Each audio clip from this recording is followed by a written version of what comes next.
The national debate over transgenderism, and specifically transgenderism in elementary and middle schools, has focused on three things: biology, psychology, and theology.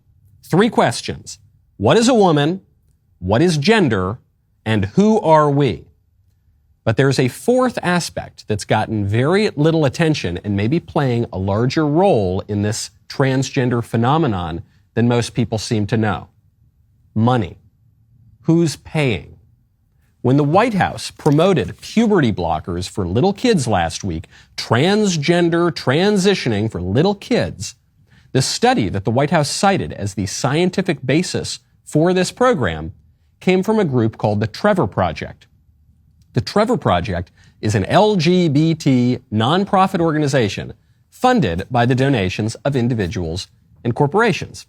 Now, according to a new report from Chuck Ross at the Washington Free Beacon, turns out two of the corporations that fund the Trevor Project are AbbVie and Allergan, pharmaceutical companies that make the drugs and the medical products that are used in the transgender transitioning process. Both companies gave at least $50,000 to the Trevor Project, but the Trevor Project never disclosed the donations. They never disclosed the obvious conflict of interest. The government's argument for transitioning kids rests on a study funded by the companies that most stand to benefit from the government promoting the transitioning of kids. And they all justify the medical experimentation on little kids on the grounds that the interventions will reduce the kids' risk of suicide when they get older. But it turns out that science is totally bunk too. Just a few years ago, a group of scientists, including a physician who participated in clinical research for AbbVie, wrote in a letter for the Journal of Clinical Endocrinology that the transgender drugs for kids could cause sterility, sexual dysfunction, and heart disease without any proof of long-term success in suicide prevention. In other words, the White House is peddling child abuse based on bunk science commissioned by a left-wing nonprofit funded by the companies selling the child abuse. We are living in a time of unprecedented upheaval, economic, social, and political. People don't even know what a woman is anymore. And even still, at least one political rule endures. He who pays the piper calls the tune. I'm Michael Knowles. This is The Michael Knowles Show.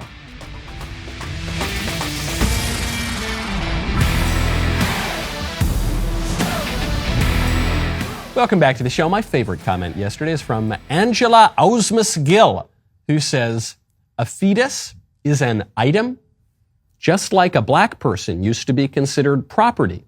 Wow. Yes, this is in reference to this horrible story out of D.C.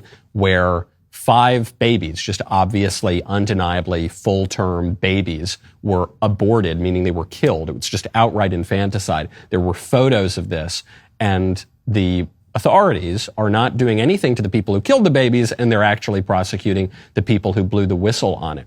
And the contradiction here is that they were referring to the babies as items that were taken out of the home, but they're prosecuting the pro-lifer because of the way that she was treating dead bodies.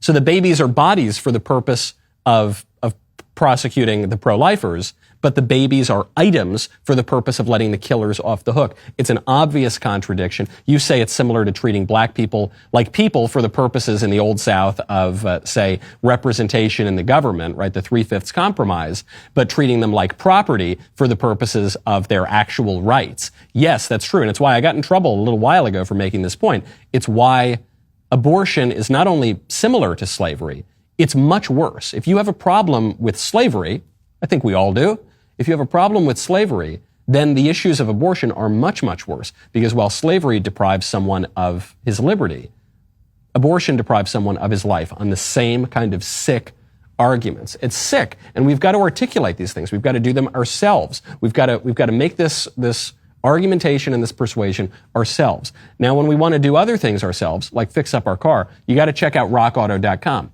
Right now, go to rockauto.com and write Knowles in their How Did You Hear About Us box. Prices are going through the roof. This is because of rampant inflation, among other things. Every time you go to fill up the gasoline in your car, you're probably paying double what you were paying a year ago in some places. The car has been very expensive for me. So what are you going to do? I'm going to give you two scenarios. You can either go to the brick and mortar auto parts store and you can drive over there. That's 15 minutes of your time. Then you got to stand and wait in line. Then you got to get peppered with questions by the guy behind the counter. Then he goes behind the counter. He doesn't have the part that you want. He comes back out. He orders it online. You got to drive home. You got to drive back in about a week and you got to pay twice as much. That's one thing you can do if you're a dummy, or you can go to rockauto.com, a family company that has served auto parts customers online for 20 years, same prices for pros and do-it-yourselfers, no gimmicks, no wake up at 3 a.m. to save 15%, no. Reliably low prices, super easy to navigate catalog, even I can navigate it. Go to rockauto.com, see all the parts available for your car or truck, and then write Knowles in their How Did You Hear About Us box so they know that we sent you. You want to talk about medical corruption. Gosh, we've had medical corruption up to our eyeballs for the past couple of years. Now we're seeing it with this transgender issue for kids. Obvious conflicts of interest. A lot of people making money on outright child abuse. But what about the last 2 years of medical corruption, where the so-called medical authorities have lied to us, have misled us every single turn, shut down our lives, closed our businesses, kept us out of church, had our loved ones dying alone, all because the exalted Dr. Fauci would wake up every morning and, based on his whims, would decree how we're all going to live. Wear the masks, don't wear the masks. Keep locking down. Lockdowns are bad. Actually, they're good again. On and on and on and on. And everyone believes, everyone, you sweet summer children, you really believe. Maybe not you. If you're listening to this show, you're probably a little more with it than most. Most people believe that COVID's over because they sent Fauci into witness protection, because they've moved on. Now Biden is talking about Ukraine, or Biden is talking about some other issue. And the COVID mess was hurting Democrats in the polls. It's an election year, so they're not talking about it anymore. And I told you, I hate to say I told you so. I hate to put on my Knowles Stradamus hat, but I told you it's not going away. They're going to bring COVID back. The moment that it's politically convenient, they're going to do it. Biden never got rid of the national emergency authorization. They still haven't gotten rid of masks on airplanes. They're still holding out the masking for kids under 5 in New York City. They're still asking you, and sometimes telling you outright, to get the 57th booster shot. It's not over. They've kept the power that they've been taking for the past 2 years. And now from the New York Times. The New York Times says COVID-19 is coming back again. Here's how to prepare. This is your checklist from the New York Times for how to prepare for the new wave of COVID-19. 1, pay attention to COVID indicators in your community. 2, have high-quality masks on hand. 3, order home COVID tests sooner rather than later. You need to know if you have a mild cough. Get a booster when you're eligible. I think we're up to, what number are we up to now? 93 or 104? Well, whatever it is, get your booster because of how effective the vaccines are. That's why you need to keep getting your boosters. Get a pulse oximeter. That's a new one. I didn't know I had to get one of those. Make a plan for antiviral drug treatment, but not ivermectin and not hydroxychloroquine and not anything that any conservative has done. Just get whatever drug Fauci's selling. Have backup plans for social events and travel. This is what you need to do to prepare. And let me just very quickly, no, definitely no. Don't know what that is, but no. And no, I think I'm going to keep my plans. I'm not going to do any of this. Like Nancy Pelosi at the State of the Union, not making any plans. COVID is over in the Knowles household. Really, it never began. We had COVID, but we got COVID now twice. It's fine. Glad to say it's fine. We're here. We're living. It's cool. The COVID lockdown measures never existed in the Knowles household. We mocked it from day one. We're going to continue to mock it. Just tell them no. This obviously has nothing to do with science. This has everything to do with politics. This especially has to do with the midterm elections, that the libs are going to try to gin up COVID again and push the widespread mail-in ballots and give themselves quite an advantage at the ballot box. So, no. The new wave of COVID may be coming at the New York Times headquarters, not going to be coming here. Fauci isn't giving up, though. Even though the powers that be are trying to put him into witness protection because he's damaging their poll numbers, he's coming out. He's even suggesting the prospect of another lockdown. It depends on utilizing a lockdown in a positive way as opposed to just thinking you're going to hide from the virus forever. We need to utilize it in a positive way. Well, how the hell have you been utilizing it for the last 2 years? I wish you thought about utilizing them in a positive way 2 years ago. People sometimes ask me how Fauci gets away with it. How has Fauci stuck in power for 40 years? If you want to find out the full answer to this, we've got a 3-part docuseries on Daily Wire. It's one of the most popular products we've ever put out for the Daily Wire audience. Might be number 1. It's Fauci Unmasked. You can get that today at dailywire.com. It's the whole story, what you've never heard before, what you've never seen before. And it's important because they're going to bring this little jerk back. One of the ways that Dr. Fauci has maintained power is that Dr. Fauci's never wrong. He's never wrong because he's always said the right thing, in addition to the wrong thing, because Dr. Fauci holds both sides of every single issue that's ever been put before him. The clearest example is the masks. Don't wear the masks, wear the masks, sometimes wear the masks, always wear the masks. But it's true of lockdowns too. Dr. Fauci had said lockdowns don't work. Then Dr. Fauci also says lockdowns do work. He's been doing this since the 1980s. He's been doing this for his entire career. So now we're going to have to maybe utilize lockdowns in a positive way. We're probably going to have to utilize those lockdowns in a really positive way for Democrats right before the midterm elections so no one can go out there and vote in person. So we're all going to send in mail-ins and then magically all the Democrats are going to win. Or at least they're going to stop the tidal wave that the polls show for Republicans right now. Fauci, and this ties back into the point that we were talking about at the top, Fauci has been the most aggressive, the most belligerent on fighting the virus. Right? We cannot take into consideration economic thoughts, national security, our civil rights. No, we have to do everything we can. Keep your foot on the pedal to keep fighting the virus. But we're not allowed to talk about where the virus came from. We can't talk about China. We spoke to one of the WHO investigators who'd been to Wuhan to investigate how the virus started, and they were prevented from seeing key details and from speaking to key people. Why do you think the Chinese government did that? You know, I don't want to create any or mention any disparaging remarks about that, but the Chinese are very closed in a way of being very reluctant, particularly when you have a disease that evolves in their country. They become extremely secretive, even though there's no reason to be secretive. I think they were very concerned and maybe embarrassed that the virus evolved from their country, but there's nothing wrong with that. So when they see something evolving in their own country, they tend to have a natural reflex of not necessarily covering things up, but not being very open and transparent. I'm not going to criticize China. And actually what he's going to do is cover up for China like he's been doing from the very beginning. That's when he wasn't funding the Wuhan laboratory, which he also lied about. Why though? Why is the American ruling class, all of them, everywhere, in the media, in entertainment, in the government, and why are they carrying water for China? Because China is buying up all the resources in our country. China owns our debt. China has given crooked deals to Joe Biden, for goodness sakes. The Bidens have made millions of dollars because of China. China's been buying up Hollywood, buying up entertainment, and he who pays the piper calls the tune. Poor Joe Biden. I never thought Joe Biden was particularly in control of this government.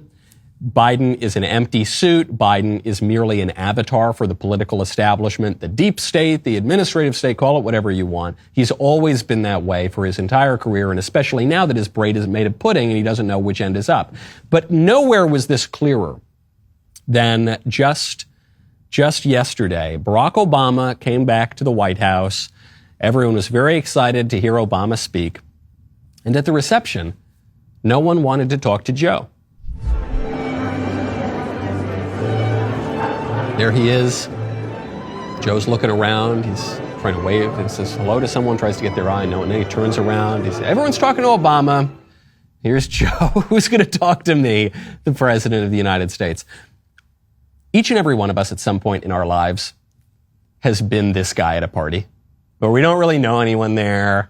And we're sort of, who am I supposed to talk to? Should I go join that conversation? And no, maybe I'll just kind of walk around. And should I go? Maybe it's getting kind of late. Maybe I'll get out of here. Now, the difference, of course, is that Joe Biden does know everyone in that room because he's at the White House. And the other difference is none of us has ever been the president of the United States. When you're the president of the United States, people generally want to talk to you. You're a pretty influential and important person. You're never left wandering alone at the party. What this reveals is not merely this awkward, sad, excruciating moment for Joe Biden. It reveals that he's not really where the power is. Everyone wants to talk to Obama. Obama's still wielding a lot of power. But in the White House, does anyone really believe that Joe Biden is the one calling the shots? No. Do you know how we know that? Because Joe Biden will go out and give speeches, notably on Ukraine, and then 5 seconds later, the White House will contradict him, and then he will contradict what he had previously said and go along with whatever the White House says. Isn't Joe Biden supposed to be the White House? When we talk about the White House, we're using an object to refer to the president, usually, but now we're not. We're using the object to refer to the broad, faceless, nameless power structure that doesn't seem to give a damn about what Joe Biden thinks or really to even say hello to him. Democracy, our democracy that we hear so much about from the libs, doesn't seem to be all that democratic. It seems like there is more of a permanent kind of bureaucratic apparatus that's actually running the show. And even when Joe Biden claims to have gotten 87 gazillion votes, the most votes ever, he's the most popular guy in the world, no one really cares. No one really cares what he has to say. Speaking of our democracy, I would be remiss if I didn't mention that I, your humble host, am a grave threat to democracy. This, according to the Yale Daily News. I will be going to Yale next week with Senator Cruz. He and I are going to be doing an episode of our Verdict podcast there live. And the Yale Daily News is encouraging people not to attend. According to this opinion column from a freshman at Yale, Cruz and Knowles are speaking, do not go. The argument for why he talks about how Senator Cruz is a threat to democracy because he supported Trump, and that's terrible. But I'm a threat to democracy, apparently, because on the anniversary of January 6th, I implored people to remember, quote, the wise men who traveled a great distance for their leader, the true leader of us all, in defiance of an unjust government. I am not saddened that someone is attacking me in the Yale Daily News. Frankly, that brings me back to my youth. It's been a solid decade since that's happened, and it brings back happy memories. I am upset, however, that these supposedly educated Yaleys don't get my excellent Feast of the Epiphany joke that I told on January 6th about the wise men following their true leader. Okay, that's fine. The student goes on. Let's be clear, Ted Cruz and Michael Knowles are guilty of chipping away at democracy. This is a terrible thing. We should care about democracy. Quote, holding fast to democracy starts at the local level by refusing Cruz and Knowles an audience. You have a method of intervention. Buy tickets, but don't attend. That's a genius move. Pay us not to do anything.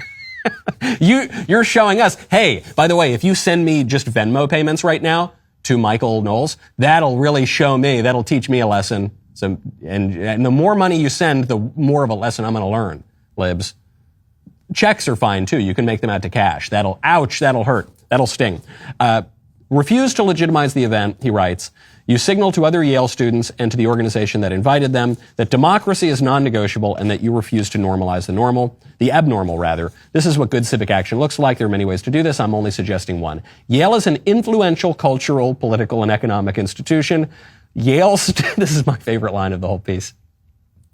Yale students, flush with that great power, hold the great responsibility to fight for a more just and healthy democracy. Democracy is non-negotiable. Don't go see Cruz and Knowles. Okay. The reason I bring this up is not merely to make fun of the truly grandiose notions that 18-year-olds at Yale have about their place in society and their role in America. We must defend. We 18-year-old Yale students are the great bulwark against tyranny. We must wield our great power of picking a few classes and going to parties on the weekends. We must wield that power to save democracy. But it's because of this word democracy. Because they keep using that word democracy, and democracy does not mean, I think, what they think it means. Ted Cruz, whether you like him or not, is a United States Senator. He was elected by the people of Texas. He is as representative of American democracy as it gets. I do not hold elected office. I have a podcast. I have a few podcasts. They're pretty popular podcasts. They get hundreds and hundreds of thousands of views, sometimes over 1 million views. I'm not saying that means that I am a representative of American democracy, but it does mean that there is an audience for this. That's at least some of the American people want to hear what I have to say and want to engage with the kind of reporting that we're bringing here and the kind of stories that we're discussing. That would be, to a smaller degree, representative of American democracy. And I would suspect that Senator Cruz and I are a little more representative of American democracy than an 18-year-old at Yale. So why does the 18-year-old at Yale think that he is the great defender of democracy? Because he's not really talking about democracy. When the libs use the word democracy, what they really mean is liberalism or progressivism or leftism or whatever word you want to use.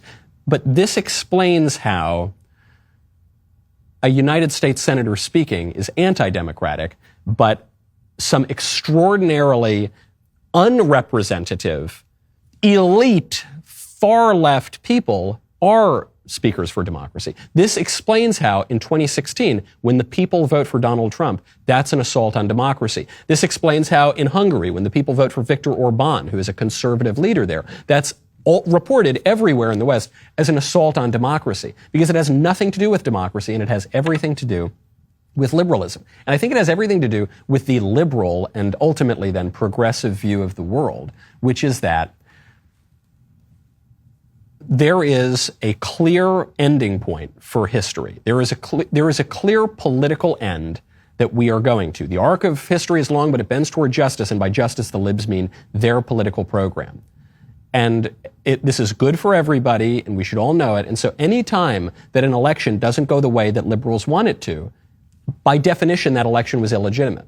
This is why the libs don't respect the results of the 2016 election. This kid at Yale has a problem with Senator Cruz raising questions about the 2020 election, which was by far the most corrupt election in the last 100 years at the presidential level. This is an election where they changed all the rules right beforehand, and where in some states they held the election in violation of the state constitution, like in Pennsylvania. This is an election where there are lots and lots of questions. And yet if you raise questions about that election, you're a threat to democracy. If you raise questions about the 2016 election, which was a perfectly ordinary election, which was not conducted during a global pandemic with widespread mail-in ballots, where the worst thing they could claim occurred in 2016 is that the Russians spent $100,000 on Facebook ads. The Daily Wire spends that on Facebook ads in what, like 2 hours? That's nothing compared to what you would see in terms of an actual interfering campaign in an election. And yet they say that's illegitimate. It's only illegitimate because the conservative won. And I can't wait. Look, the event, this advice isn't really all that wise in the Yale Daily News, because the event that I've got with Senator Cruz sold out within about 2 seconds. So it's already sold out. But I would encourage people to stand in the waiting line. We're going to get out there. We're going to spread some conservative views to a campus that has gone extremely left, and it's going to be a great deal of fun. This is where the fight is at. This is why what you're seeing in Virginia, in Florida, even in South Dakota now, the political fight to stop the radical left is focusing on the schools. That's where it should be. The schools, the classrooms are a crystal ball to show you what your country is going to look like in 20 years.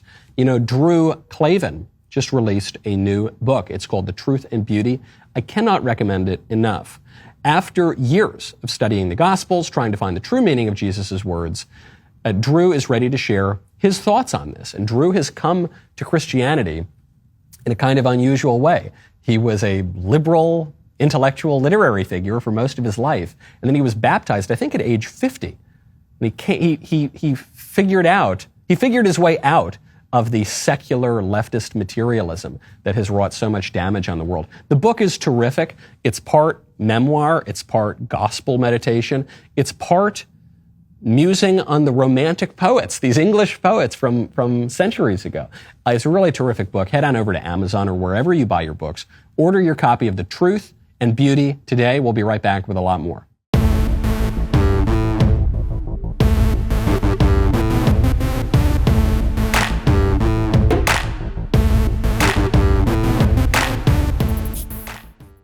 Kristi Noem, governor of South Dakota, has just banned critical race theory, not only in K through 12 schools, but at the college level as well.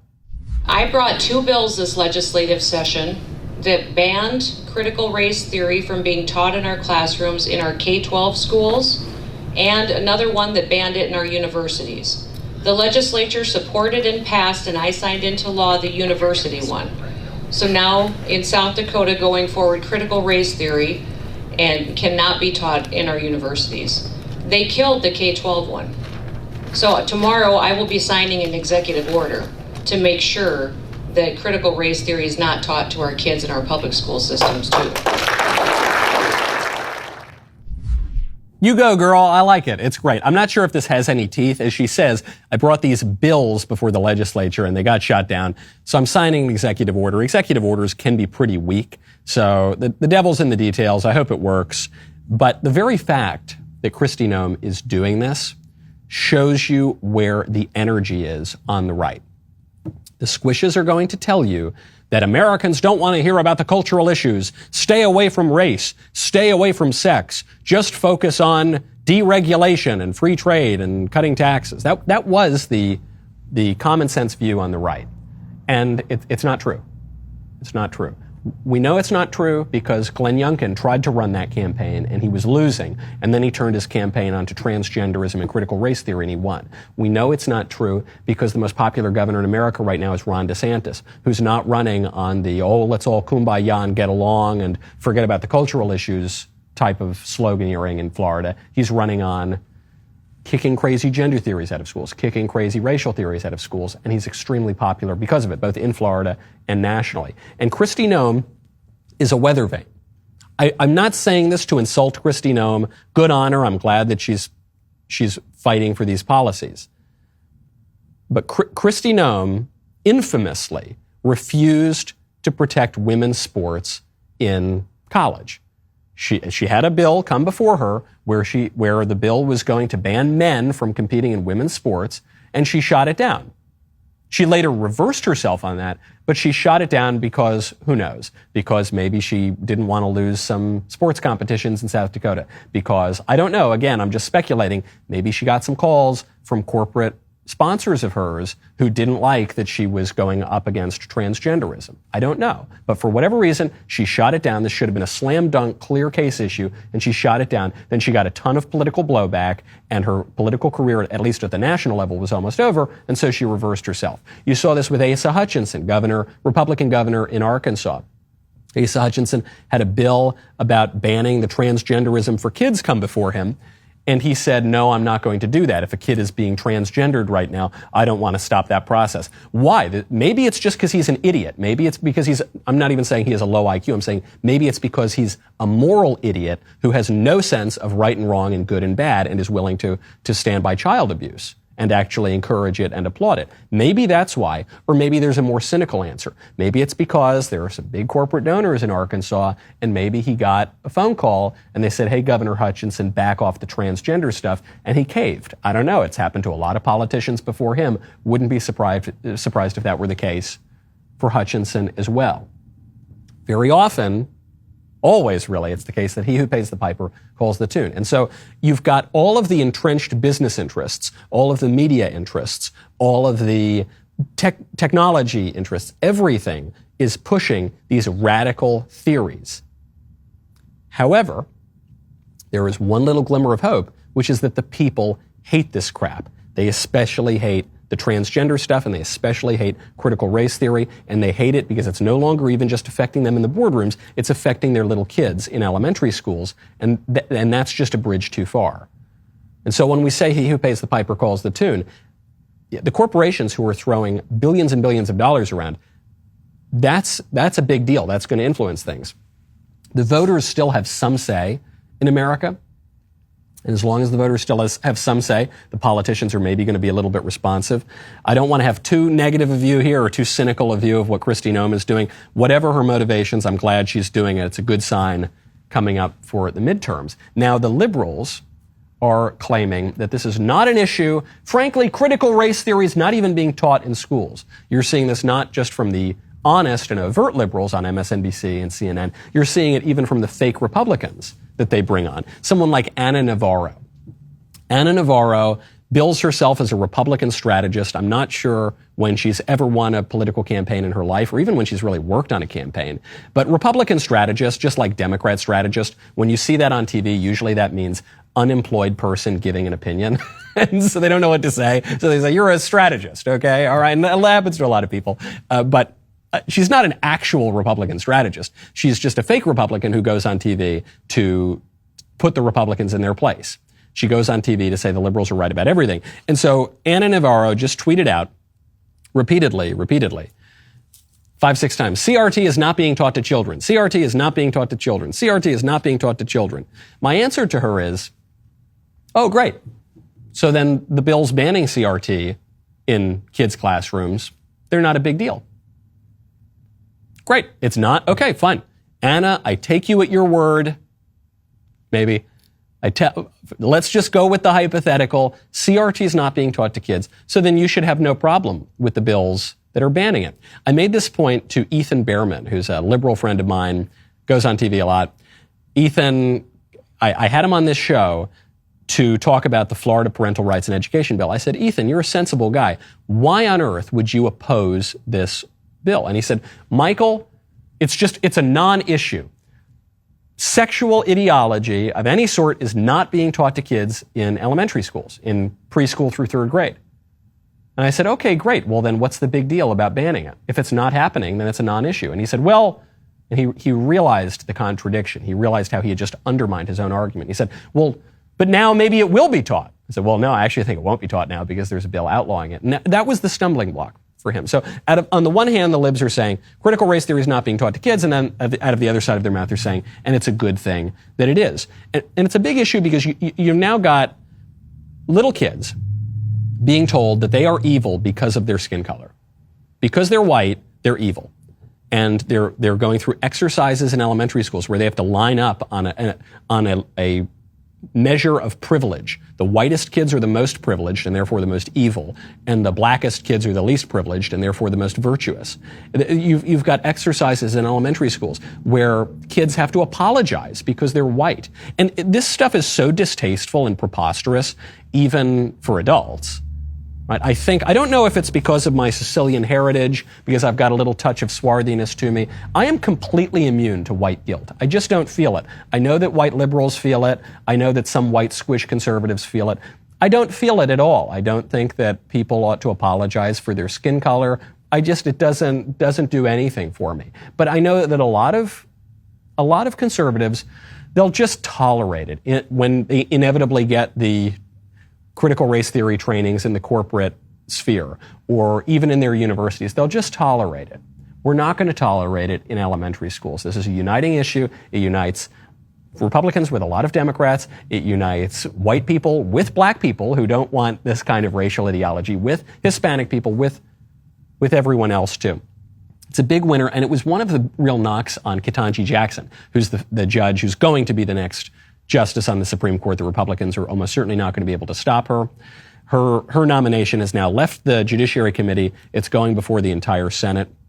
But Ketanji Jackson is the most radical judge that we'll ever have had in the history of the Supreme Court. She has praised the founder of critical race theory, one of the founders, Derek Bell. She has praised the 1619 Project, which pushes the ridiculous lie that the American Revolution was fought to defend slavery. Even the New York Times doesn't defend that thesis anymore. And she's got a weird record on pedos, where she let pedos and child rapists off the hook, and she gave them much lower sentences. So she's got a really, really bad record. And Dick Durbin, the chairman of the Judiciary Committee, just basically apologized to her for the horrible GOP attacks, the utterly vile things that Republicans have said about her during this process. On the whole, my Republican colleagues, starting with my ranking member, Senator Grassley, treated the nominee with dignity and respect. They promised not to turn this confirmation process into a, quote, circus, and most kept that promise. Some, however, did not. Instead, they repeatedly interrupt and badgered Judge Jackson and accused her of vile things in front of her parents, her husband, and her children. There was table pounding, some literal, from a few of my colleagues, They repeated discredited claims about Judge Jackson's record. They impugned her motives and questioned her candor. One all but called her a liar. They even suggested that Judge Jackson, a mother to two wonderful daughters, quote, endangers children. Judge Jackson is a better person than me. She stayed calm and collected. She showed dignity, grace, and poise. It is unfortunate that some moments in our hearing came to that. But if there is one positive to take away from these attacks on her, it is that the nation saw the temperament of a good, strong person ready to serve on the highest court of the land. Can you imagine politicians smearing a Supreme Court nominee before that nominee's children and spouse and parents? Can you imagine? I can't fathom. Oh, wait a second. Wasn't so long ago that Brett Kavanaugh was nominated for the court. And by the way, the treatment of Kavanaugh and the treatment of Jackson are 100% completely different, utterly incomparable, different in kind. The vile things that Democrats said about Brett Kavanaugh were completely without evidence. They were based on things that he allegedly did 20, 30, 40 years prior at high school parties. Again, have to emphasize this, with no evidence at all, brought by completely uncredible lunatic women. Like, what was the Julie Swetnick, who never met Kavanaugh, who was being represented by some pimp lawyer who's now a felon who's going behind bars, Michael Avenatti. He was the man that the Democrats briefly wanted to nominate for president, but then now he's behind bars, and it's not impossible to run for president from behind bars. Eugene Debs did it, but it's not easy. Or Christine Blasey Ford, who changed her story 100 times, and again, there's no evidence that she ever even met Brett Kavanaugh. They called Kavanaugh a gang rapist based on nothing. With Ketanji Jackson, what were the attacks on her? The senators just read her own court opinions. They just read her own record. And they deduced from that she's a threat to children. She is a threat to children. She let pedos off the hook.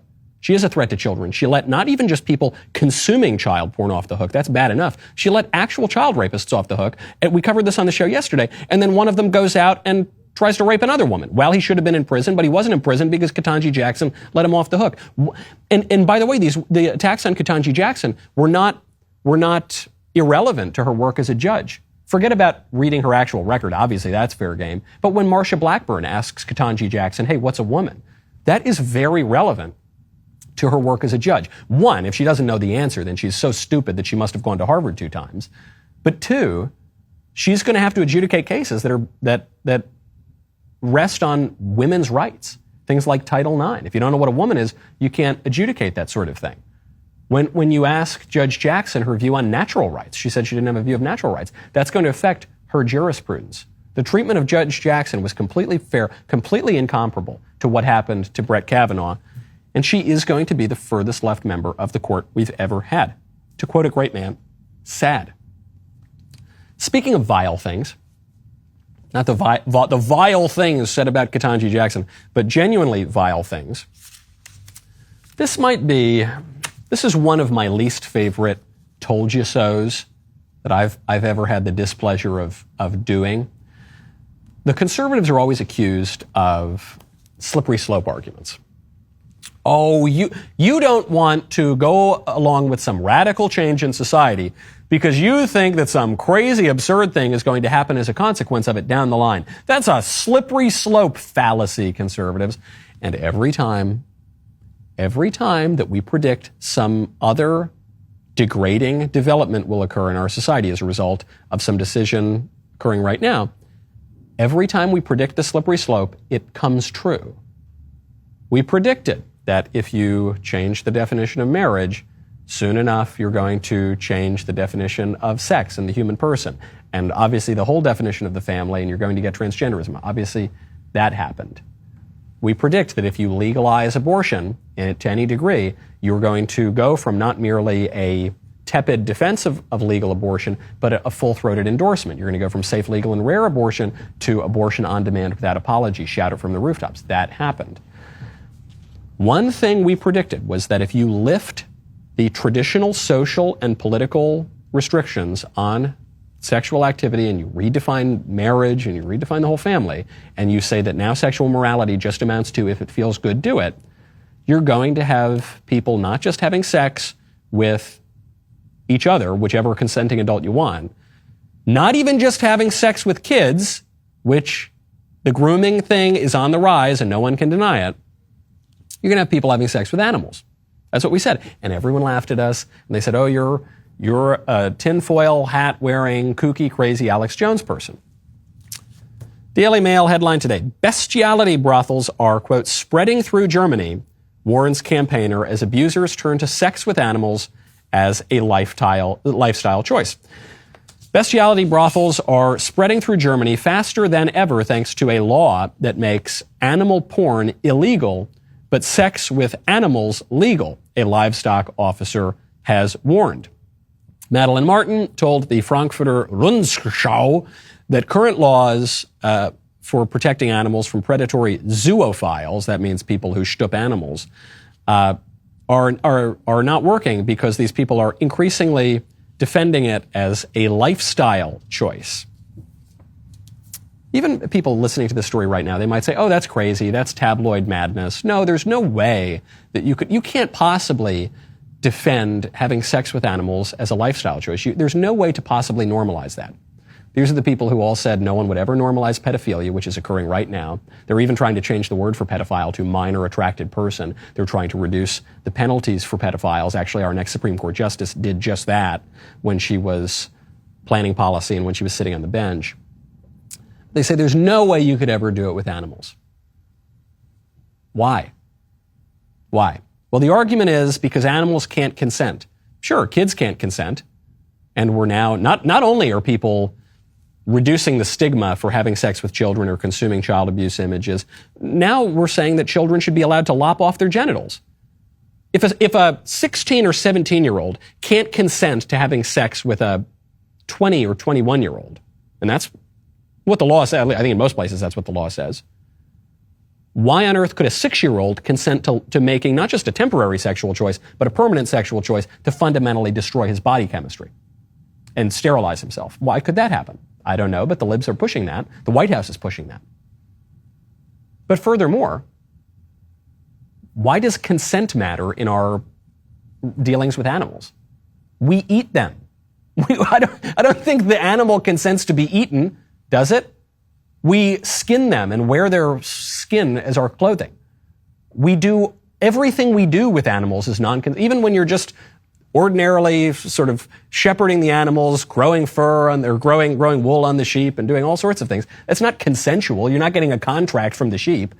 You're not getting a contract from the cow. We send them to slaughterhouses.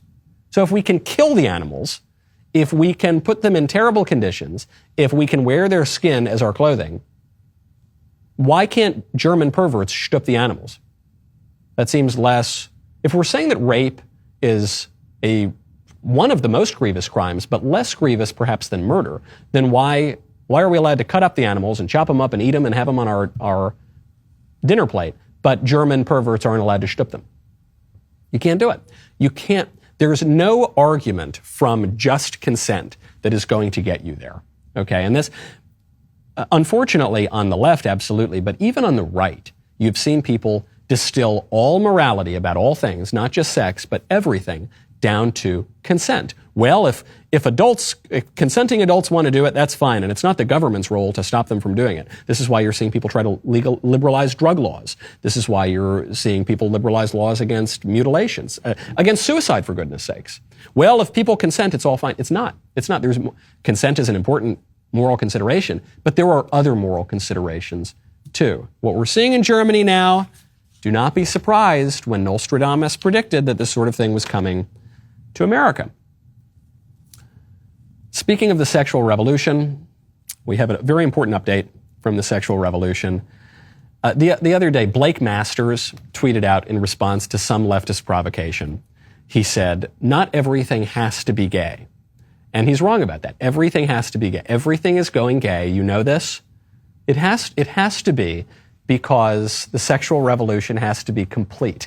It has to. This is why Disney's going gay and not even just gay, it's going trans. Everything has to partake of this. including Harry's Razors. That's why we started a razor company, Jeremy's Razors, including Gillette Razors, actually, for that matter, including every company. We're starting Pride Month a little early this year. Pride Month is in June and October, and now we're starting it in April. Every company is going to start changing their colors to the rainbows, and this includes cookies. Not only are they turning the frickin' frogs gay, they are turning the frickin' Oreo cookies gay. 我们都是一家人。你们绕过半个地球 We are 来 all 着， one family. 就是想给我 I know you 们 come from 更好 halfway around the 生活 world so we can have a better life. 可是我是 But I am, here we go, what is he going to say? I am I think you're ready. gay. He wants, but now the mother says, I think you're ready. Who's that at the door? I don't know, because the whole family's there. A little girl eats an Oreo cookie. That's the product placement in the movie. Are you ready? Are you ready? So the dad's there. It's not like he's got to tell the dad. The mom's there. It's not like he's got to tell the mom. The sister was there. She just ate the cookie. And then I guess some other extended families coming in. Oh, and there's Grandma. I guess Grandma doesn't know that this young man is gay. You get the point. We can wrap it there. The radicalism of is not just the gay cookies. It's going to give Daily Wire a new opportunity. Oreos has gone gay. That's why we're so excited to unveil Shaporeos, the new product of Daily Wire Confections. Do you want cookies without any sexual indoctrination? Well, sign up and get Shaporeos today. Ben, if you're listening, Jeremy, I want some royalties for Shaporeos. We're going to sell a lot of them. I don't just bring it up to plug whatever new product we're going to have. It's the perpetual revolution. It's the fact that even coming out once is not enough. You've got to come out of the closet again and again and again. Just getting this one law changed, it's not enough. You got to do it again and again. Just winning on this one issue, pushing this issue. No, it's the perpetual revolution. There is no end to how far the left wants to take this country. It's not just transing the 20-year-olds, it's transing the 10-year-olds, it's transing the 5-year-olds. It's not just abortion in the first trimester, it's abortion up until the moment of birth. There's no end unless we conservatives learn that very important word, no. I'm Michael Knowles. This is The Michael Knowles Show. See you tomorrow.